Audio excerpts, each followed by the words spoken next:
Hello my dear friend, welcome to education point online. So friend, कैसे हैं आप लोग? आई होप बहुत अच्छे होंगे।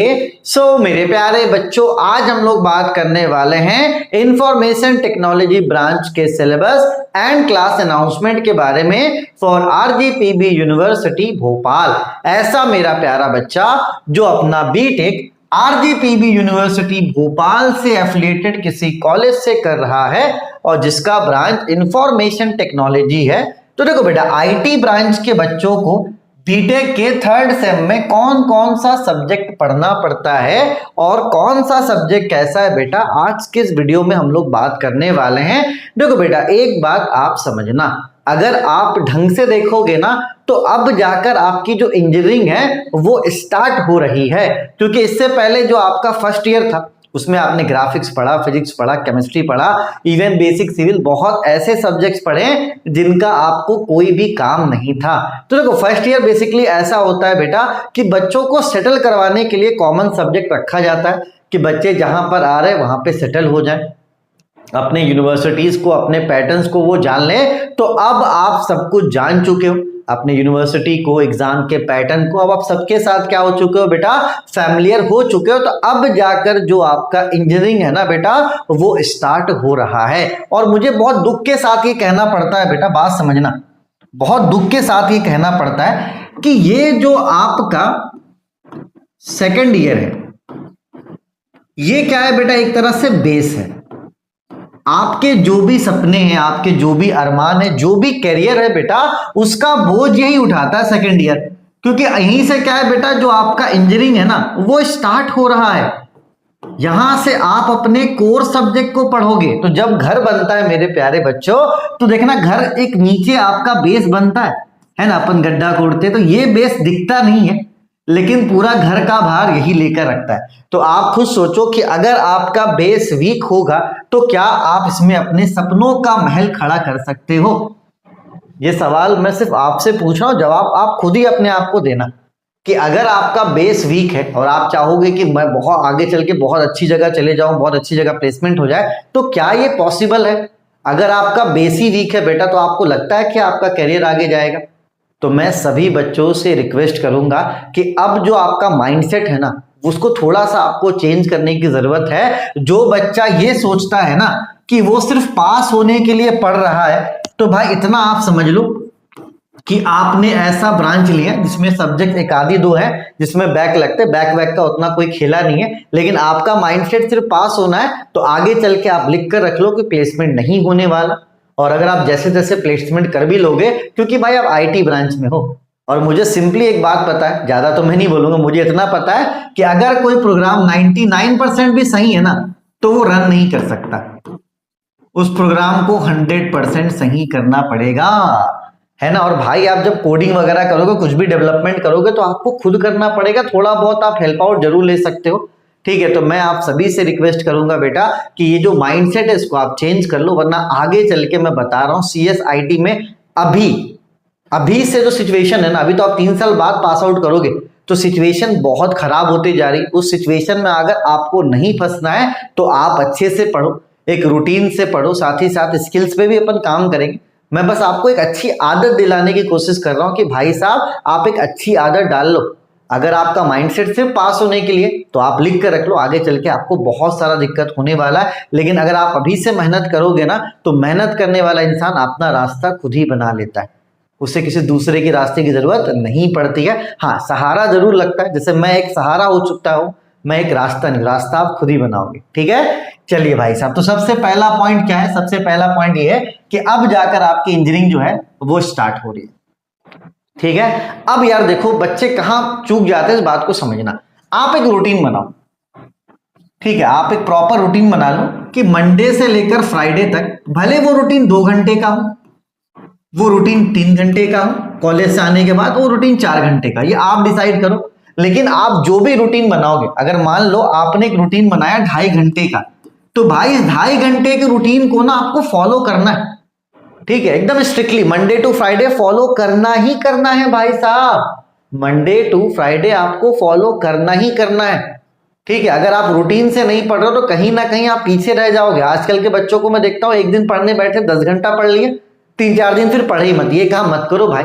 आप एक रूटीन बनाओ 2 से ढाई 3 घंटे का, और उस रूटीन को क्या करना है बेटा, आपको फॉलो करना है। जैसे मुझे आप देखोगे ना, मुझे आपको लगता होगा देखकर कि मैं बहुत ज्यादा काम करता हूं। मैं बताऊं, मैं ज्यादा काम नहीं करता भाई, मेरा काम है ना। जैसे मेरा फ्लैट 3rd फ्लोर पे, 4th फ्लोर पे ऑफिस है, तो भाई मैं 10 से 3 तक आपको यही मिलूंगा, चाहे कुछ भी हो जाए, ठीक है। तो मैं बेटा रूटीन से काम करता हूं, तो मुझे विश्वास है कि मैं सारी चीजें कर लेता हूं। आप देखना 3rd ईयर को भी पढ़ा दे रहा हूं, 2nd ईयर को भी पढ़ा दे रहा हूं, तो सारी चीजें हो जाती हैं और मेरे पास समय भी बचता है। अगर आप रूटीन से काम करोगे तो आपका काम भी ज्यादा होगा और आपका जो टाइम है वो भी सेव होगा। बस इतना आप समझ लो कि जो रूटीन आप बनाओगे, किसी में दम नहीं होना चाहिए कि वो रूटीन आपका खराब कर दे, क्योंकि बच्चे यही पीछे रह जाते, रूटीन से कुछ भी नहीं करते। मंडे टू फ्राइडे आप रूटीन बनाओ, पढ़ो आराम से। सैटरडे संडे कॉपी कलम की तरफ देखना ही मत, मस्त जाओ सैटरडे को क्रिकेट खेलो, मूवी देखो, जो करना करो। संडे को घूमो फिरो, कपड़े धो, जो करना करो, लेकिन मंडे टू फ्राइडे ये आपका रूटीन होना चाहिए। अगर आप बना लोगे बच्चों तो ये आपके लिए फायदा होगा। और आपको अभी नहीं, जब 3-4 महीने बीत जाएंगे ना, तब आपको लगेगा कि यार मैंने इतनी सारी चीजें कर ली। जैसे मैं अभी पीछे मुड़ के देखता हूं तो मुझे लगता है इतना सारा काम मैंने कैसे कर लिया यार। मैं सोच के कभी कभी घबरा जाता हूं कि यार मैंने कर कैसे लिया। अभी मुझे कोई बोलेगा तो मैं घबरी, भाई इतना काम कैसे हो जाता है। भाई रूटीन से करोगे तो बहुत ऐसी चीजें हैं जो हो जाती है। इसलिए देखना, आप जब भी ऑफिस वर्क वगैरह होता है तो वो रूटीन से ही होता है कि 9 बजे आना है, 5 बजे जाना है, ठीक है। अगर ऐसा नहीं होता बेटा तो कभी टाइम फिक्स नहीं होता, बोलता कभी भी आप 8 घंटा आके कर लो, ऐसा नहीं हो बेटा। आप एक रूटीन बनाओ, उसी को क्या करो, फॉलो करो, ठीक है। चलो, अभी जितने भी सब्जेक्ट्स हैं बेटा वो आपके बेसिक सब्जेक्ट हैं। मैं आपको फिर से बोल रहा हूं कि पास होने के माइंडसेट से मत पढ़ना, आप पूरे सिलेबस को कवर करो।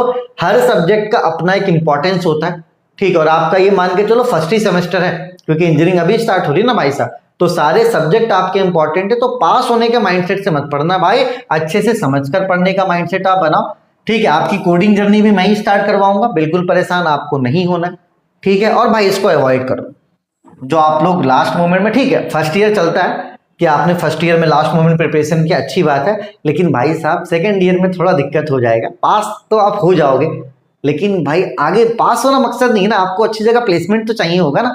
आप बड़े बड़े कॉलेज में पढ़ रहे हो, लाख लाख 2-2 लाख रुपए दे रहे हो, कहीं ना कहीं यही तो है ना कि आपको प्लेसमेंट लेना है। आप कॉलेज वाले बेवकूफ कैसे बनाते हैं, आपका 3rd सेम में एक बैक लग गया, वो नियम निकाल देंगे कि अरे यार जिसका बैक है वो नहीं बैठ सकता प्लेसमेंट में, क्योंकि भाई जॉब तो कॉलेज वाला 100 ही लाने वाला है, ठीक है। और इस 100 जॉब को दिखाकर उसने 10,000 एडमिशन ले लिए।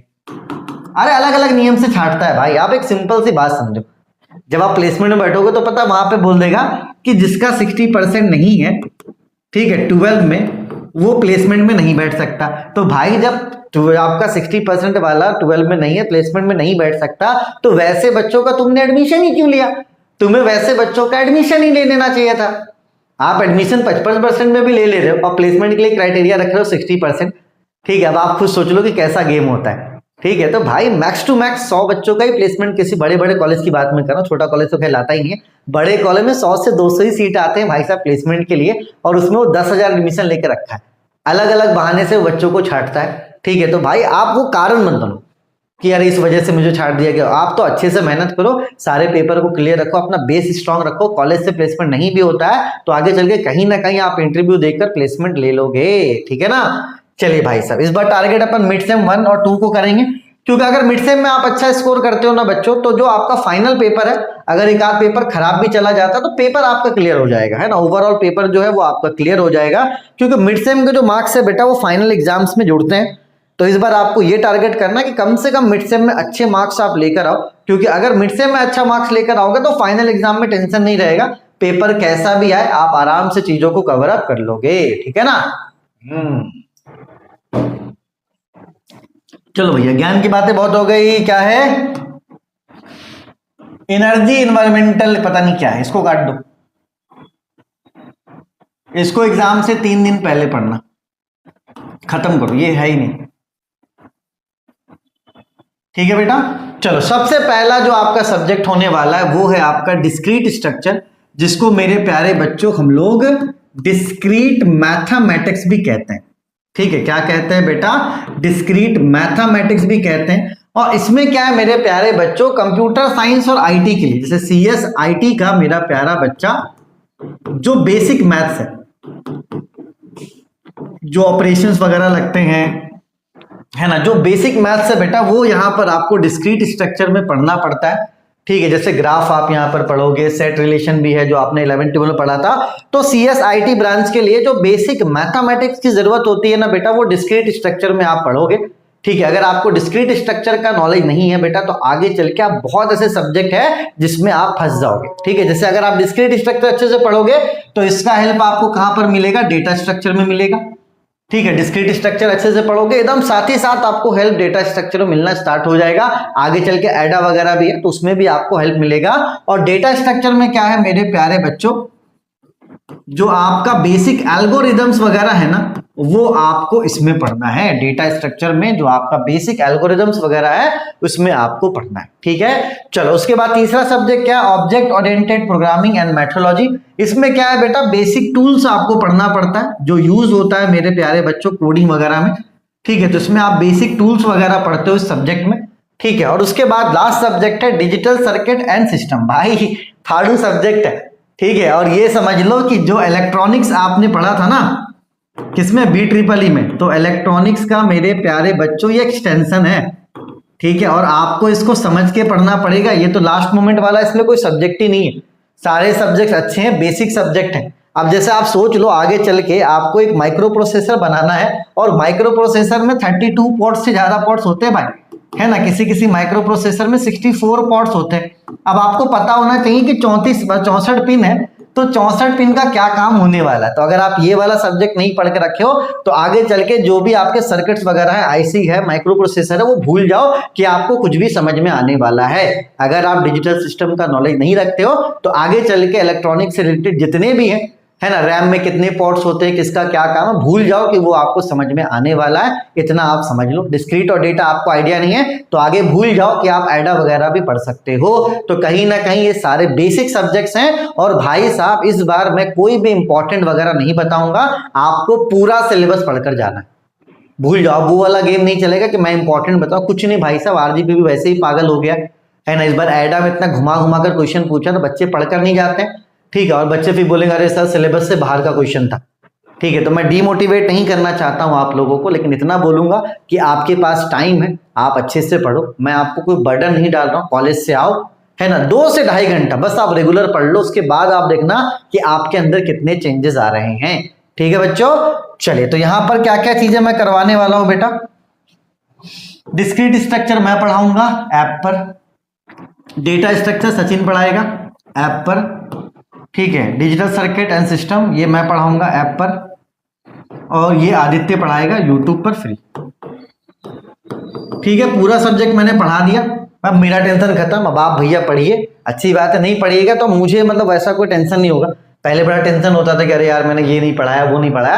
अब भैया हमने सब पढ़ा दिया। अब आप नहीं पढ़ोगे, इसकी जिम्मेदारी आपकी खुद की। आप अपना बेस खराब करना चाहते हो कर लो, क्योंकि खराब बेस में आपका कैरियर का जो बिल्डिंग है वो खड़ा नहीं हो सकता भाई साहब। बाकी आप खुद भी समझदार हो। ठीक है, चलिए अभी ऑफर चल रहा है। ठीक है, 799 में नहीं 699 में कर दो आप इसको भी 699 में कर दो, इसको भी 699 में कर दो। आईटी के लिए अगले बार कॉम्बो पैक नहीं था, इस बार मैं कॉम्बो पैक लॉन्च कर रहा हूं, और कॉम्बो पैक की वैलिडिटी 1 साल तक है। तो अगर कॉम्बो पैक खरीदोगे तो आपके पास नहीं रहेगा। अगर एक आध पेपर बैक भी रहता है तो आपके पास वो पूरा 1 साल तक का है। तो अगर कोई खुदा ना खास्ता बैक लग गया तो आपके पास ये रहेगा, आप आराम से पढ़ सकते हो। साथ ही साथ मेरा प्यारा बच्चा, अब जैसे आप एग्जाम के लिए आपने 80% पढ़ लिया, कुछ चीजें टॉपिक छूट गए, तो एग्जाम के बाद भी आप पढ़ सकते हो। तो आपको कॉम्बो के लिए जाना चाहिए, मैं तो ये बोलूंगा। ठीक है, और आईटी के लिए कॉम्बो आ चुका है, थोड़ा ध्यान से खरीदना, CS वाला का कॉम्बो मत खरीद लेना। और ये जितने भी ऑफर है ना बेटा, ये 20 अगस्त 2025 तक है। इसके बाद प्लीज आप कॉल मत लगाना। अगर कोई वीडियो बाद में देख रहा है तो बच्चे कॉल लगा देते हैं कि अरे सर ऑफर चल रहा था। तो ये ऑफर 20 अगस्त 2025 तक ही है। इसके बाद प्लीज आप कोई भी कॉल मत करना। ठीक है बेटा, चलो कोर्सेस आप 2 जगह पे परचेस कर सकते हो। ठीक है, एजुकेशन पॉइंट ऑनलाइन ऐप पर आपको मिल जाएगा एक नया एप्लीकेशन, मैंने इरफान रजा डेवलप करा है। इसमें भी आपको कोर्स मिल जाएगा, सेम कंटेंट रहने वाला, सेम फीस रहने वाला। अगर आप किसी 2 सब्जेक्ट को परचेस करने का टारगेट कर रहे हो ना बेटा, तो आप इसमें एक कर लेना, इसमें एक कर लेना। कभी अगर सर्वर एक आध का डाउन भी हुआ तो दूसरे वाले से आप मैनेज कर लोगे। ठीक है, और अगर आप कॉम्बो ले रहे हो तो कॉम्बो आपको इसमें ही मिल जाएगा, कॉम्बो आपको इसमें भी मिल जाएगा। ठीक है भाई साहब, चलिए अभी देखिए हमारा education point coding channel, link आपको डिस्क्रिप्शन पे मिलेगा। अभी आप अपनी कोडिंग जर्नी यहां से स्टार्ट कर सकते हो। ठीक है, C++ यहाँ पर पूरा कंप्लीट करवा दिया गया है और आपका पाइथन का पूरा कोर्स यहाँ पे कंप्लीट करवा दिया गया है। तो आप चाहो तो C++ भी कर सकते हो और पाइथन का फ्री कोर्स अभी आप एंजॉय कर सकते हो। तो यहाँ से अपनी कोडिंग जर्नी का भी शुरुआत आप कर सकते हो। देखो कहीं ना कहीं एकेडमिक प्रॉब्लम भी सॉल्व हो रहा है आपका और मैं आपकी कोडिंग प्रॉब्लम को भी सॉल्व कर रहा हूँ। ठीक है, अभी बेसिक पाइथन से स्टार्ट करो, है ना, अपने सब्जेक्ट पे ही फोकस करो। आगे जैसे आप 4th सेम में जाओगे तो कुछ नया अपन कोडिंग में लेकर आएंगे, 5th में कुछ नया लेकर आएंगे। तो ऐसे चल के आपका जो स्किल्स है बेटा वो भी डेवलप होता चला जाएगा। ठीक है, चलिए, तो सभी सब्जेक्ट का लिंक मैं आपको डिस्क्रिप्शन पे दे दे रहा हूँ। ठीक है, मैं आपको बोलना भूल गया, थोड़ा सा मेरा ध्यान से निकल गया था बेटा।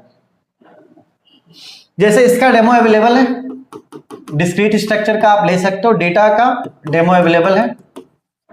डिजिटल का डेटा मैंने नहीं दिया है, मतलब डेमो वगैरह नहीं दिया, क्योंकि यार 4-5 लेक्चर में डिजिटल आप जज ही नहीं कर पाओगे कि मैं कैसा पढ़ा रहा हूँ।